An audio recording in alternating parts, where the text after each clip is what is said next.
వేసానండి.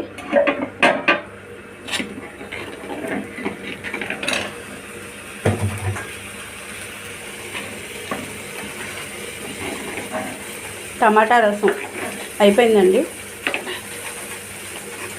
కొంచెం బెల్లం వేస్తే టేస్ట్ బాగుంటుందని కొంచెం బెల్లం వేసాను.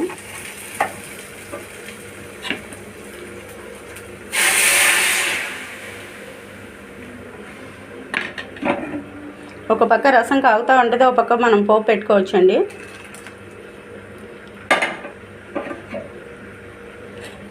చూపించినవి అన్నీ కచ్చాపిచ్చాగా రోట్లో నూరేసి 2 టమాటాలు, కొంచెం చింతపండు మొత్తం నీళ్ళల్లో కలిపేసి మనకి చారు తెరులుతున్నా ఉన్నప్పుడు మనం పక్కన పోపు పెట్టేసుకుందాము. పోపు పెట్టేసుకొని ఇక దీంట్లో కలిపేసుకున్నామంటే అయిపోయింది. టమాటా రసం అయిపోయిందండి.